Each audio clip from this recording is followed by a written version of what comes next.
Good morning, everyone. Thank you for joining us for our Future Fashion Seminar. As a courtesy notification, we are filming this event and we'll share that link with you following. My name is Godfrey Riddle and I'm the Development Officer for Rightfully Sewn. I'm coming to you this morning from Rightfully Sewn's beautiful seamstress training and fashion design atelier in the heart of Kansas City downtown arts community. Rightfully Sewn creates jobs and opportunities through the business of fashion. We achieve this through a seamstress training program, public sewing and fashion design classes for designers of all ages, and small batch production services. We have helped over 20 fashion designers launch or grow their businesses through this Future Fashion series and our pattern making and cut and sew services, and would love to work with you too. Please visit our website, rightfullysewn.org, to view our production services, programs, classes, and events. I also hope you'll stay connected with us by following us at Rightfully Sewn on Instagram. Speaking of which, the winners of the Patrick Church masks are Dr. Whitney Schultz, Maddie Munster, and Ben White. Congratulations to each of you, and I hope you enjoy sporting those around town. Also, some very exciting organizational news for Rightfully Sewn. We have received a large grant from the Missouri Department of Economic Development for our work to produce PPE, or personal protective equipment. This will allow us further PPE production, expanded facilities to support the increased production, and our workforce training. We'll also have the ability to secure more industrial sewing machines and a computerized cutting table. I'd like to thank the following sponsors for today's event. Our Haute Couture sponsors, Ewing Marion Kaufman Foundation, Plains Coast Public Relations, VML Y&R, our couture sponsors, Stephen and Jenny Dover, Bill and Christy Gautreaux, Jennifer Lapka and Eric Piper, and Susan Seidler-Nerman, and our luxury sponsors, One Dapper Latino, Josue Montez, Bamboo Salons and Spas, Sarah and Jonathan Baum, Amy and Tom Dreyer, Ann Hyde, John and Jennifer Eisenberg, Linda Lighton and Lynn Atkins of the Lighton Fund, Julie Nelson Mears and Sam Mears, Diana L. Smith and James D. Utt, Travoy and Paul Umbach. Now it is my pleasure to introduce our two moderators, Rightfully Sewn founder and president Jennifer Lapka, as well as Rightfully Sewn ambassador and inspiring fashion designer Trey Hyde.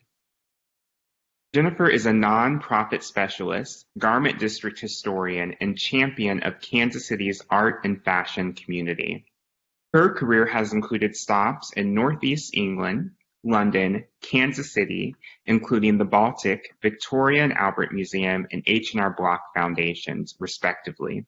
She founded Rightfully Sewn in 2015 to use fashion as a tool for empowerment. Trey Hyde is an intrepid young gentleman who reached out to Jennifer to present to his 6th grade class on the business of fashion. He has taken several fashion design classes at Rightfully Sewn, including our week-long summer fashion intensive for middle schoolers. and visited Patrick's Brooklyn studio with his grandmother, Anne Hyde, last year. Trey is the genesis of today's event, and we cannot thank you enough, Trey. Now, let's meet Jennifer and Trey.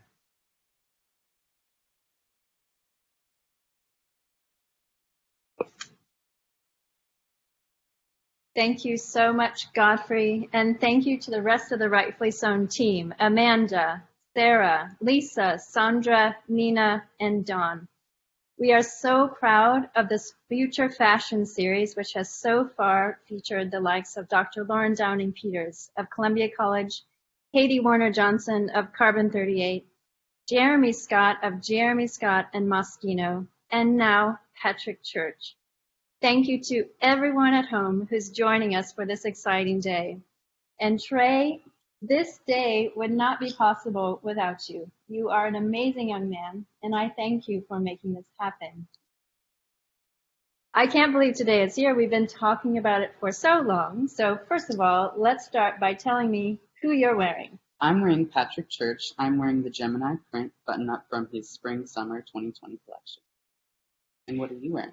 I'm wearing his Tiger print trench, which I borrowed from you because you had such an amazing cache of Patrick Church. And then I've paired it with Rightfully Sewn's 2020 dress. So, bio. Here's a little bit to get to know about Patrick. Patrick Church is a British multimedia artist currently living in New York City. He paints from a personal point of view, blurring the boundaries between art and fashion, juxtaposing vulnerability with fearlessness. His work is a reflection of his own character. Also joining us today is ADRIEL Church-HERRERA. ADRIEL co-founded Patrick Church LLC with his husband. His career grew organically from luxury brick and mortar into digital retail management. Over the last decade, he has helped companies like Gucci and Celine create a strategy to grow their e-commerce businesses by humanizing their digital client journeys. 2020 has sped the clock on digital predominance, which is why he took the opportunity last month, congratulations, to devote himself full-time to the Patrick Church brand as CEO. So, without further ado, let's bring Patrick and Adriel on screen so we can start the questions.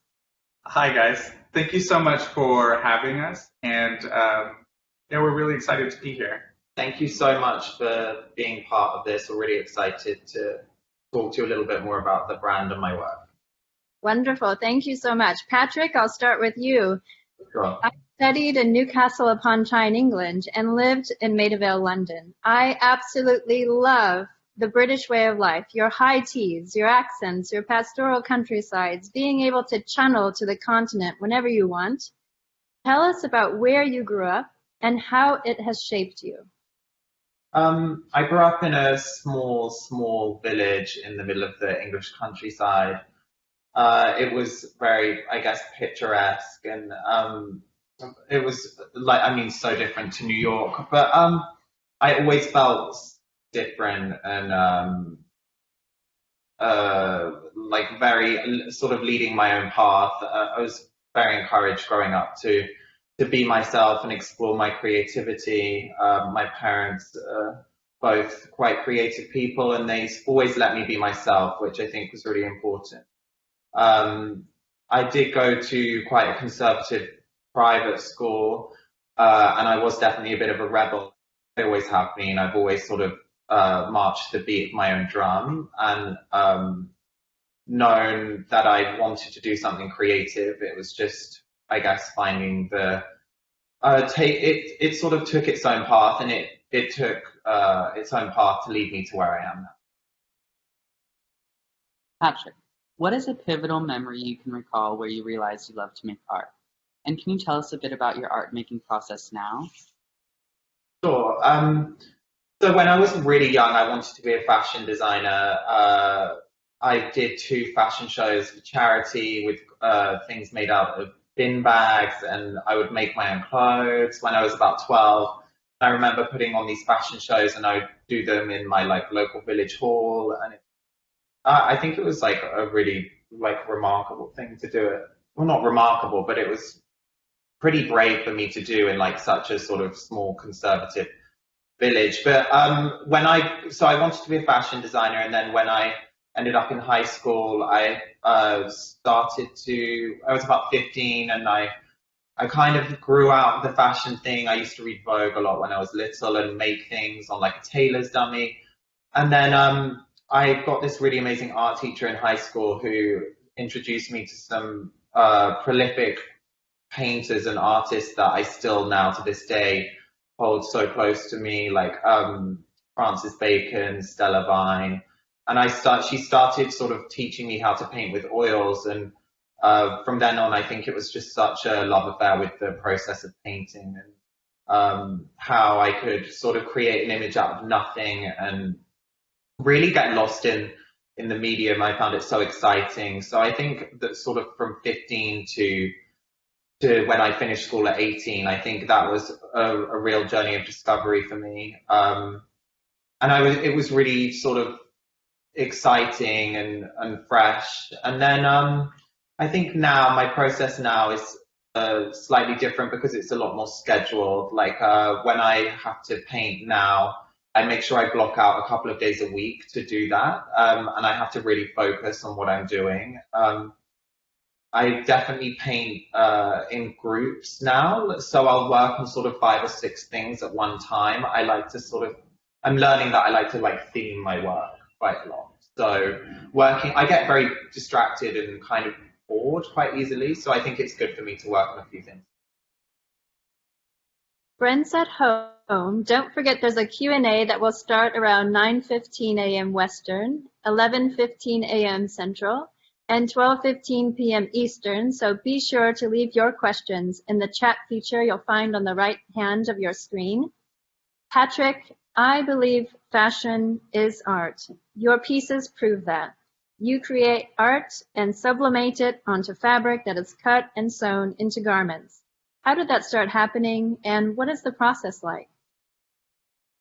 So initially, when I was living in London, I just could never find anything that I wanted to wear, and I just decided one day to buy a leather jacket. I was really badly learning how to DJ.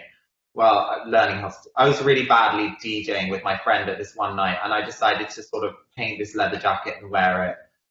And someone ended up buying it, and I sold a couple of them. But it wasn't until I met Adriel and I moved to the US to be with him that I decided to take it a little bit more seriously. Like Adriel had seen my work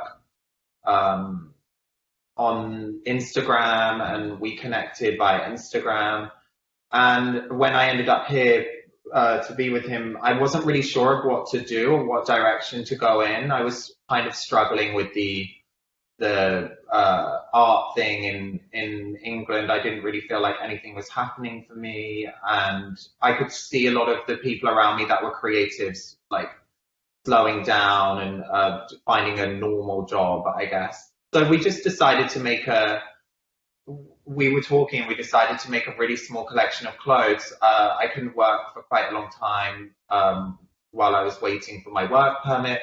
So we would just go every weekend to like thrift stores and buy leather jackets, dresses, jeans. And I just honestly made the first collection on my bedroom floor with the guidance of Adriel, bouncing ideas back and forth. And then a girl I met here wore the pair of pants to a meeting with a buyer at opening ceremony, and they saw the collection and they bought the first collection. I mean, it was a really incredible moment. I had no idea what we were doing. Really, neither of us didn't really know what we were doing. But it was only then, after the collection seemed to do well, that I decided to go into manufacturing, and we printed the next collection mixed with hand-painted pieces.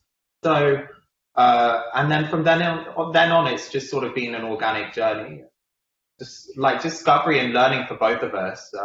We're learning so much every day as we go along, and kind of growing the brand. It just kind of happened, and it's really exciting to the stage we are now. There's so many ideas that we have that we want to execute. Yeah, and to speak to that journey, I remember seeing Patrick's work a few years before I actually met him. And the same kind of wild talent that you see today. And it's interesting because in my life, I never knew why my path ended up being retail or, being the guy in fashion working on Excel documents all day until I met Patrick. And it looked like both of our lives were kind of leading towards the same thing. So when kind of adding that structure and that 8-month pause on his work to really make something intentional and present it in a very intentional way, it was completely transformative for him as in the way that he was accepted and people viewed his work. And we both kind of took a small gamble. I know I love to tell this little story, but when Patrick was starting, he said, I said that I'd be happy making $200 a month. So. Yes, if you can actually believe that. No, I was so used to feeling let down by it, but I couldn't give it up. I couldn't imagine a life without it. I couldn't live without it. Yeah. And that's always been the thing. So even when we were, in those early days, he would just paint on everything. So it would be furniture, clothing, and it was just putting that into a direction, which then led to the sublimation because you can't hand paint everything. We wanted the artwork to remain special, and I think printing was the next step for us. But we really do, we print in really small quantities. We were really careful about our production and where we have everything made because we're a small brand. We want everything to feel very special and each piece to feel almost like an art piece. I was in New York last winter and had the great pleasure of visiting you and your studio. I saw your artwork and tried on your latest collection. Thank you. What a dream came true. I also met ADRIEL, your husband. ADRIEL, can you tell us a bit about your background in fashion?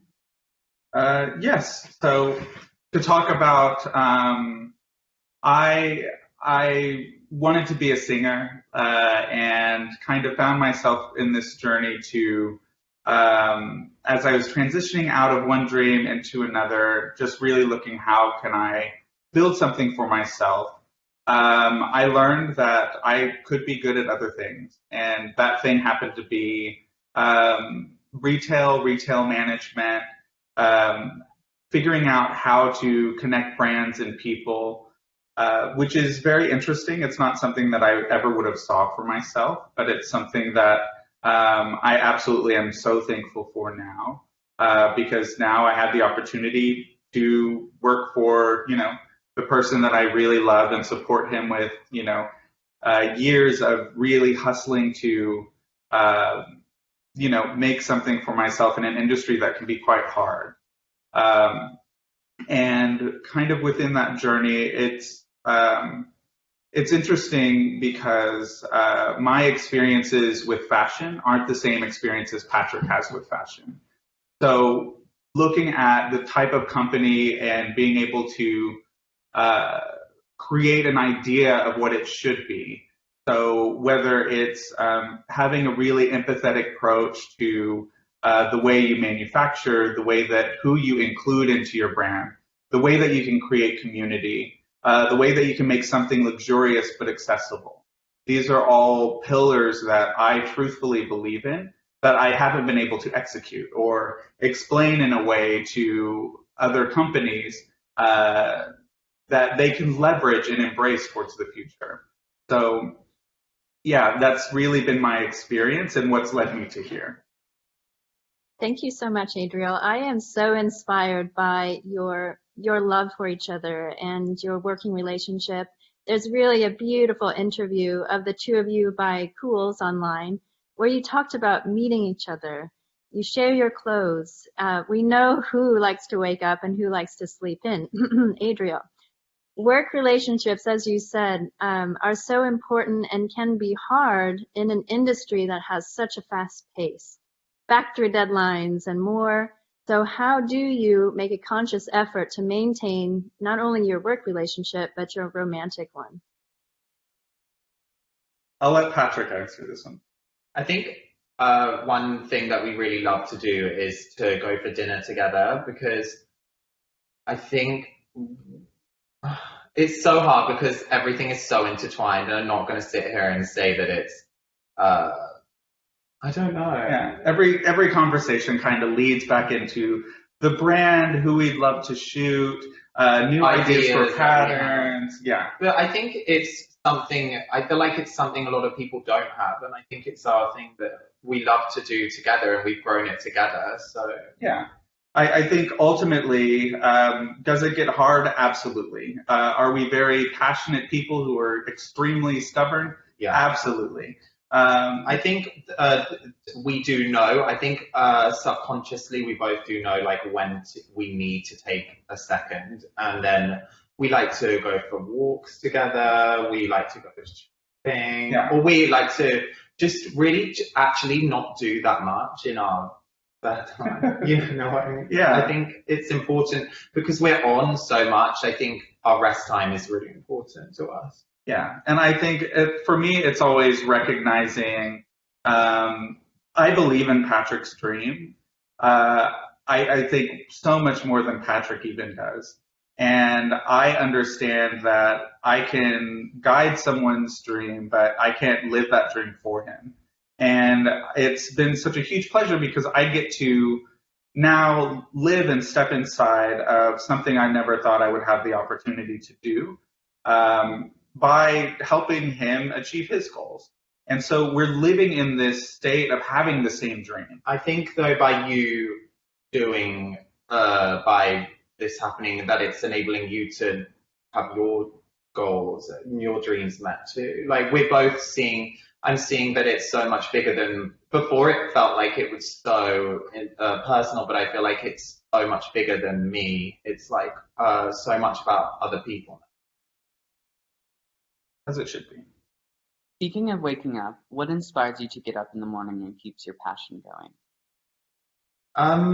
I think anxiety can play a big part in waking me up in the morning. I normally subconsciously, for about an hour before I'm awake, I'm just thinking of ideas, and I just worry that I'm not going to be able to execute all the ideas I have in my head perfectly, or that I won't have enough time to execute everything I want to do. I'm quite an impatient person sometimes. And just, navigating those feelings. I don't know. I do wake up very early, and I'm very productive in the morning, so I do like to work a lot in the morning. After about 3 o'clock, I'm not very useful to the world anymore. Well, you blew us away. You launched 4 collections in a matter of weeks recently, and that effectively ignores the way in which the fashion industry has historically operated for as long as I can remember. Did it work? And will you do anything differently in 2021?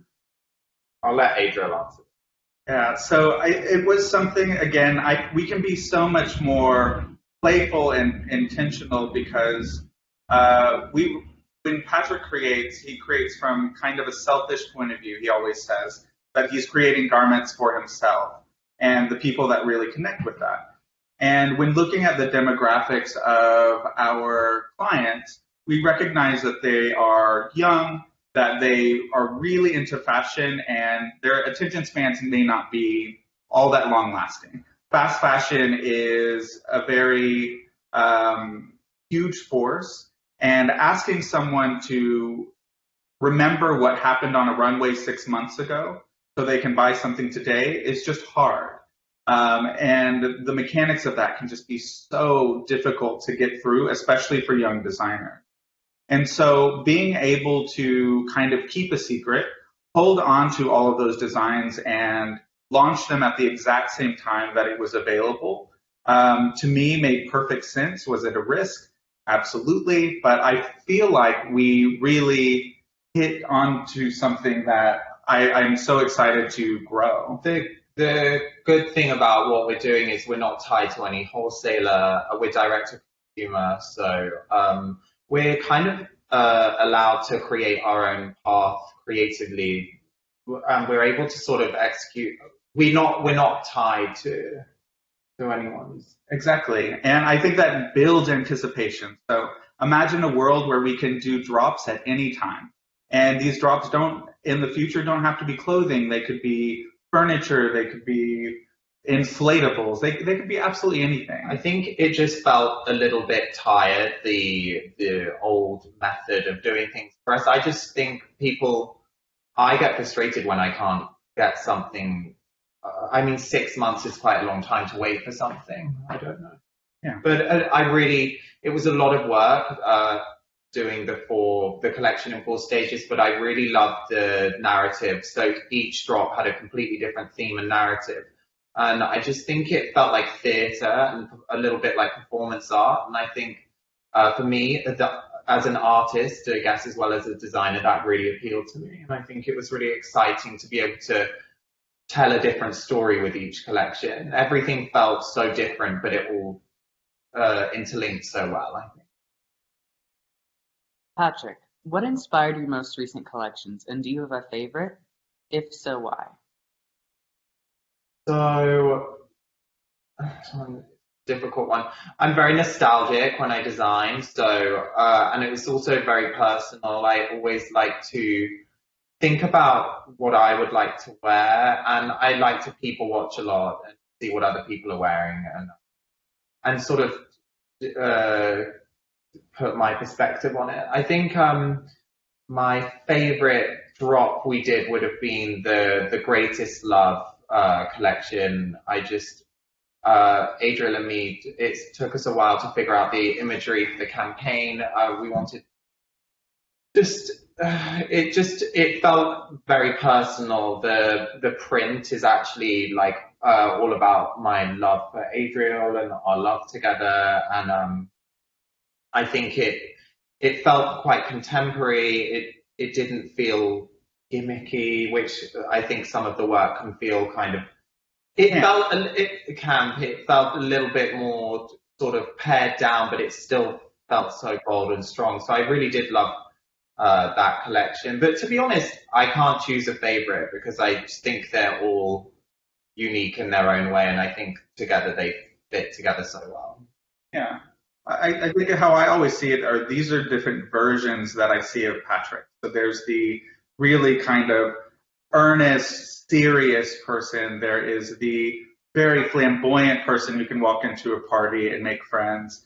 There are all these different things that happen at once, and to see them kind of separated is really beautiful. And to see his process of choosing ways to then take that and make these shoots with really great partners and models. I think that's is really fulfilling. I think that's one of my favorite things to do. Like, I can see how the collection is finished already before I even make it, and exactly how I want to photograph it. And the creative direction of that, I still find so exciting. I think that's one of my favorite parts, just sort of seeing everything in my head become reality. Well, I think that's really exciting. Friends at home, don't forget there's a Q&A soon, so do leave your questions in the chat feature on the right-hand side of the screen. Patrick and Adriel, Rightfully Sewn it exists really to create jobs and opportunity in Kansas City through the business of fashion. So patterning, cutting and sewing. We're so excited about you for many reasons, including the fact that you manufacture all of your products in America. So we are cut from the same cloth in that regard. Where and why is that important to you? Yes. So originally we had things made in Portugal, but as we kind of progressed, we really saw this kind of idea, not working in this industry or on the production side, how you just assume that you go through these motions that you assume that you have to go through. And of course, we didn't. We had these long delays, these large imports, and we had a really great person reach out to us from Texas just asking to have a meeting with us. And he couldn't have been a sweeter guy, a very small company. He said that we would be his priority, and he's really followed through on that. The turnaround has been great. The quantities that he requires has been great. I think production is probably one of the most difficult parts of our job, and making sure that all the moving parts work together. And I just wanted to feel like we had more control over our product, and working overseas can be really difficult because you can't have that sort of one-on-one all the time. The product to us needs to be of the best quality possible, and we like to see it and adjust it. And I think finding someone in America, because I feel like we are like a New York brand, I think finding someone in America that could execute our ideas and sort of understood our vision was really important to us. So I think it's really changed our business model as well. I think it's, I feel very lucky that we're able to work with them. We still have a few pieces produced in Portugal because the quality is unbelievable. Our denim is all made in Portugal. But it definitely, it's definitely important for us where our product comes from, because we make such small quantities of things and everything feels really special. The quality needs to reflect that. And it's the most important thing. Thank you. And I'll just add that when you're ready to expand, I hope you'll think about Rightfully Sewn. Sarah Watts, our production manager, would love to speak with you. Yeah, of course. Of course.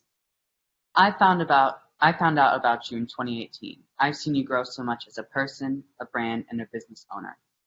So many celebrities and people who are part of the LGBTQ+ community wear your pieces. How does it make you feel that others identify with you and what you create? I still find it pretty baffling, like when I see anyone wearing the clothes. It's honestly my favorite part of what we do and what I do. And just anyone tagging us on Instagram or pictures of people wearing the pieces brings me so much excitement still. And I really feel like we're building a family of people that are all connecting through the pieces and the artwork all over the world. And it's really exciting to see. The celebrity aspect of the work is obviously insane, and it's really crazy. I think having recognition from people at the top of their game, like in high achievers in their fields, it's always flattering. But it's not everything. I think I want everyone that wears my clothes to feel part of something, because for so long I struggled to feel part of something. And that's really important to me. I think the brand message, sort of everyone is welcome, Yeah, and I think what's so special about that is I can see it. So we have sales to all 50 states, which if you ask me about this queer, progressive brand selling well in 50 different states, it is just mind-baffling to me and goes against kind of everything that I assume. And it's just saying that there are people out there who want to express themselves and be a part of something greater. And I think it's really inspiring that Patrick does that for people. He does it for me. Amazing. Adriel, so you both have your own skill sets, and that's what makes your business such a success and growing so quickly. You just left your day job, so to speak, last month. You really focus on the business aspect of things, and we all know fashion has to be a business in order to survive. And there are many emerging fashion designers in the audience this morning, so if you could share with us perhaps 3 business practices that you think are absolutely essential. Of course. So first and foremost, embrace what makes you unique. I think trying to figure out what people might want or what other people are doing, you're just going to end up having older ideas. The things that make you unique, and I can say this about Patrick, are the things that make you special. So making sure that you have a very specific idea of what you want to achieve and why it's different and why it relates to you. Because if it connects with you in a very deep way, then chances are it may connect with other people. Especially when you're building a brand, you need to find those ambassadors, and not people that, you put it on, but people who believe in it as much as you. And those people are really going to spread the message of your brand so much more. But it's about that connection. So number 2, recognizing your market, I think is really strong, especially as you kind of cascade from a very central market, just those few people that really understand your brand and really come back all the time. And as you grow that brand, what it takes to kind of not appeal, but make sure that you're connecting. Not appealing, it's connecting to those different groups. So for us, I always think it's interesting that more than 40% of our followers are what Instagram would call female. And it's interesting because we do get so many of those orders and people who connect with this idea of femininity in lots of different ways. So really understanding that and making sure that at every level you're understanding who it's for and why you're doing it. And you're doing it to empower other people, to make them feel special. And if I could say number 3, it's really take your time. You only get a chance to introduce yourself once. So with Patrick, I feel what was so pivotal is he moved here, and because of the immigration process, he could not work for 8 months. And that meant for the first time in Patrick's life, he had to sit still, and he had to really focus on, well, okay, what am I going to do in 8 months? And so that's how creating that brand and spending all that time to make a collection really kind of made it possible for those nice things to happen. And from my side, making sure that as soon as the collection was done, we leveraged other people's abilities to do it well. So we made sure that first collection, I shot it like it was we were doing product features for Gucci. I made sure that the models we were using were as good as we can and represented our brand, because I recognized if we launched this thing all at once and we told people this is what we stand for in a very strong, cohesive way by taking that time to present something, that it would be that he'd have a chance. And I think that's all young designers need is a chance. Thank you, Adriel. Last question. Fashion lovers and people who adore you from all over the country have joined today. Is there anything else either of you would like them to learn about you before we move to the Q&A portion?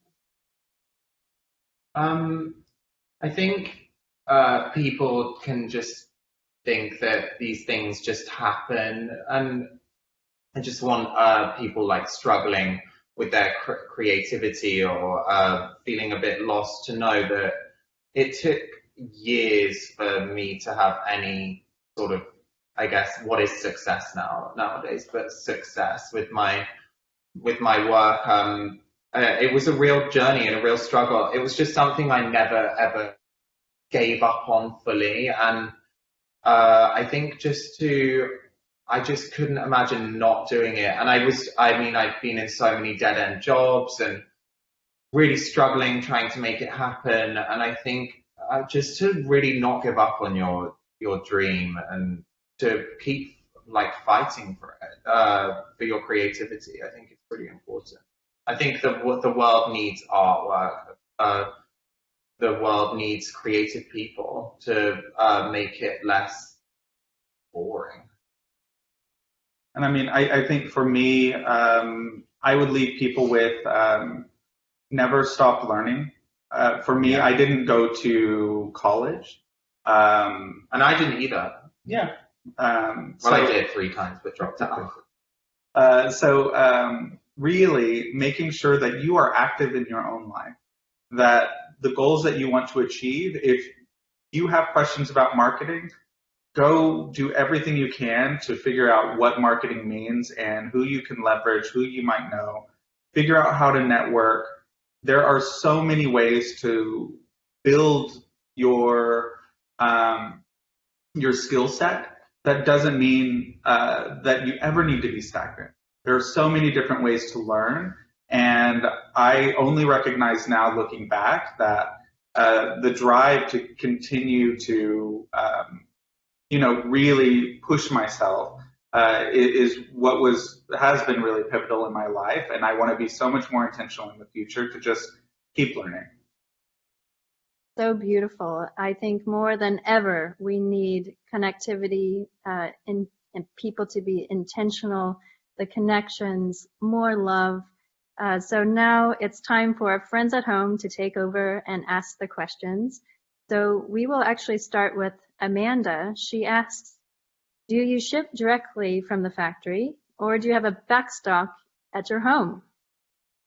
We ship everything from our studio. Often we have people, for me, customer service is like one of the most important parts of what we do. And I'll often have people reaching out on Instagram and they're asking to add something to their order. So to have fulfillment, it makes it a lot more work for us, but I want to be able to connect with our customer in that way. So to be able to add something to someone's order last minute or change something last minute makes us a lot more hands-on, and I think that's really important in a startup. Yeah, and that's been really important for Patrick. I couldn't rip his phone away from him. He doesn't have to respond to everyone or answer customer service emails himself, but he knows that by doing it, he's going to give the level of service to people that he wants. It's the same with packaging orders, making sure that the orders look great, that they're packaged correctly. And people are spending, money is such a difficult situation, like especially in the current, what's going on in the world, and people are spending their hard-earned money on our products, so we need to give them the best service possible. Yeah, so I would recommend, as if you can hustle it, always try and take things on like fulfillment, social media, customer service on your own to start until you build enough of these kind of service standards to move forward. Don Taylor would like you to introduce your puppy. Oh, yes. So this little 2 pounds of love, her name is Angel Baby. She is 2 years old. My parents are watching. They love her, so yes. Oh, so her name's Angel Baby. Yes, she's the queen of this house. And there'll be a line of dog clothes coming soon. wow. Where did you get her, and how long have you had her? Did you say that already? Oh, we've had her for 2 years now. We got her in Manhattan. We saw her and we couldn't leave her. No. She was so small, she was like the size of a mouse when we got her. Yeah, she was quite sickly. But I had to hand feed her for like 2 months. Yeah, but she's very sweet, and she's always in lots of our photos. So follow her on Instagram at Angel Baby Official. Or official Angel Baby, sorry. Okay, so I have a question. Thank you, Don, for that question. So everyone loves your dog. Nikki is asking, did you have a major investor in your business, or do you just use your own capital? We have never had any investment in our business. We have both put everything we have into it, and I think it's just sacrifice. And well, I mean, that's I think. So the first idea of the business was everything was hand painted, so there was no production cost. There wasn't a lot of everything we bought was either vintage or ready made, and then Patrick would paint on it. The way that we did it was we shot a collection of 20 items, and when someone bought one of those items, we would replicate it. And so we really invested nothing in that first collection. We got that one wholesale account, and we kept it to only that account because I didn't want to mass produce, and he can't paint. And I wanted it to feel exclusive. But yeah. And from there, we invested that first collection into a much broader collection. So I can happily say we've never had any type of investment to date. which is really quite remarkable considering the growth. But we're really investing everything back into it and trying, especially with me moving full-time into the brand, to really scale the business, because the opportunity, his sell-through for this last season was, so high that we just want to make sure that we can scale over the coming year. Yeah. Thank you for the question, Nikki. Matthew asked, have you ever thought about creating a fashion film featuring your pieces? Would you collaborate with a director that matched your vision and style if one reached out to you? Yeah, of course. I mean, I have ideas constantly. The thing that's quite difficult at the moment is to find the time to make all these things happen whilst running the company and making my artwork. But no, I would love to make a film. It would be incredible. I love collaborating with other people. I think that's one of my favorite parts of the job. Yeah, we surround ourselves with, you might see the same models over and over again, the same photographers, really finding people who have a fresh skill set with, similar goals and ideas about inclusion. It's nice to have someone else's perspective on the work as well and see what they think of it and how they approach it. Yeah. So it's just finding those relationships, but that sounds fun. So this question is from Godfrey. Could you also speak about how you've bucked the trend of advertising by not placing ads for your brand or other traditional marketing? Sure. We've never ever had PR or any sort of PR or advertising. We've just done everything ourselves. I think we're both just, I don't know. I think you are your own advert, I guess. Yeah. I mean, I think in the current digital centric age where everything happens through Instagram and Facebook, really learning to leverage those and have a perspective is so much bigger, because you can reach a huge audience for absolutely nothing.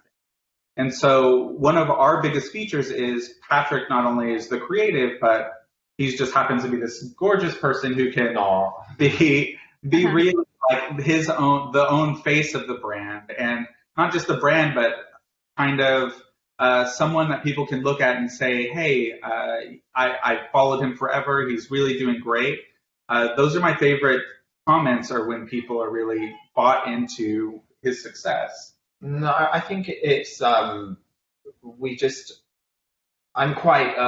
think it's important to connect with people, build relationships with people. I think that's the most important things. I think definitely having the clothes in New York, in Manhattan, at our first retailer was really important, because it was able to grow the brand awareness. But I think it's just been so organic and natural, and I wouldn't want to spend the money on PR. I think it can be really useful, but if I can do it myself, I will.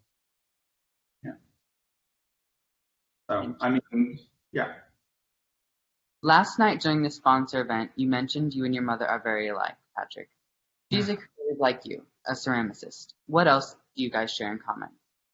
I think we're very emotional people. We're very. I always looked at my mother growing up, and as she's so, her and my auntie together was so like glamorous, and she's such a I just was really fascinated by them, and how she was. She would always look so cool. She was just cool, and she still is. And we're very emotional people. But my mum's really talented and makes really amazing ceramics. And I know she wanted to go to fashion school when she was younger. But I don't know how it. I mean, we are quite simple. I would say passionate people. They're both very passionate people. They're very giving people. She's very generous as a person. Yeah, absolutely.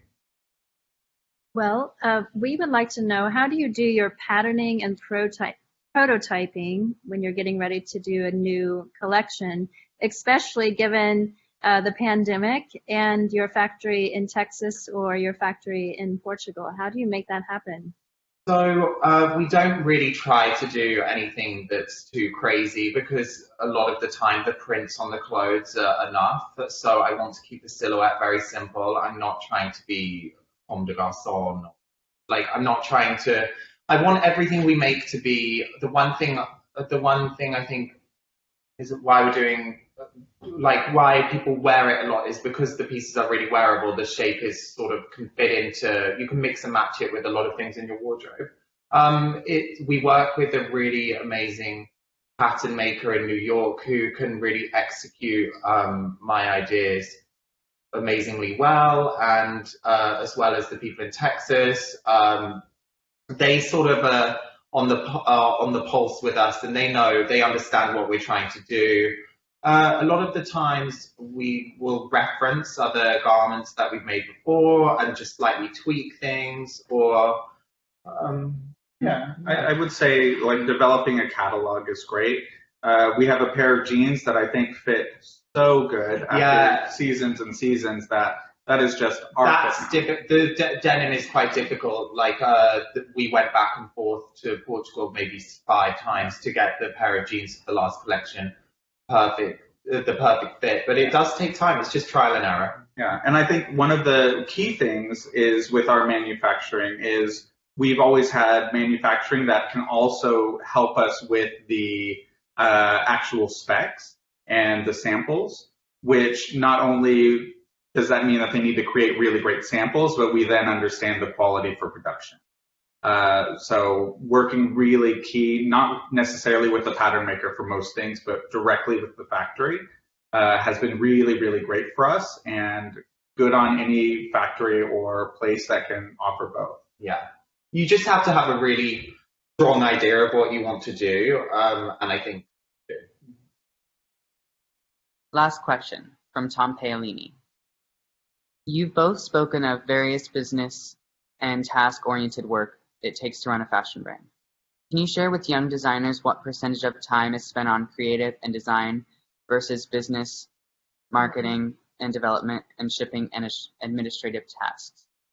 Yeah, I think that's a really good question. I would say 30% of our time is spent on the creative. I think it's all well and good having a product, but if you can't put it out, market it in the right way, or put it out there in the right way, what's the point in having it?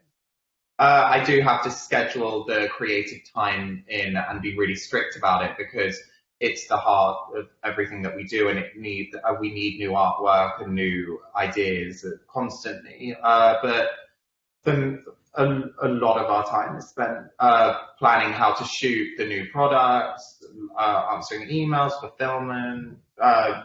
I don't know. What do you think? Yeah, I would say the majority of our time are spent on administrative tasks. But it's making sure that you cut down your processes as much as you can. Make sure that you're running as lean as possible. Especially for a small brand, I think people can get really tied up and we need to have this and do this and we need these people to have. I think if you keep things relatively simple. Yeah, we don't have to ask a lot of people for advice. For instance, he paints and then I convert that digitally into the artwork that would go through sublimation. We kind of work really well together. We have a very different aesthetic, but also very similar aesthetic with very different people, but we also know exactly what we want to do together without even thinking about it too much. I think the one thing I would say is it does take a village. Like, you can't do everything yourself, especially as a young designer. You do need support. Yeah. And there are always going to be things that you can't do. But what I would say is always prioritize the things that are client facing. So your packaging, the quality of your product, and the photos that you put out there. Everything else, so for me, we're into the month and I haven't done my accounting for last month. I've got to make some time this weekend. That is just how that works. But there's always going to be so many different tasks to do. But it's having some kind of priority, making sure that you're confident enough in yourself to allow some mistakes. I think because relying on too many people, it can be more about approval than executing. Yeah, I think as well, like, it's a lot of work. It's a lot of sacrifice, and it's a lot of sleepless nights. Like, we're often working till 2 in the morning, working 80, 90-hour weeks. We're working constantly now, to be honest. Would you change anything? I mean, it's all I know now, and I just, yeah, I don't know, but it's a lot of work, it takes a lot of sacrifice, dedication, and focus, and it has to be your whole life, to be honest. Yeah, it does have to be your whole life. Yeah. And for me, from the business end, having no investment, keeping super lean, keeping it really close to us, the further that we can build the brand, we can skip that first round of investment into second round investment in, a year, 2 years time, and really hold on to so much more of the business. So yes, we might have to work so much harder, but we're really investing in a future that we can have more control, that we, can benefit from in a much larger way than had we included other people. For something like a pandemic, not having a store, not having wholesalers cancel their orders on us, it's allowed us to just move forward and grow even faster, which is not the case for most people, but we're blessed that, we've had this experience. Absolutely incredible, gentlemen. I can't thank you enough for spending your time with us this morning, and I know everyone at home feels the same way. You are an inspiration. Kansas City loves you and is rooting for you, and we hope you come and see us sometime soon. But if you want to go ahead and say goodbye to everyone, we will go ahead and close. Thank you. Thank you guys so much. Bye. Thank you.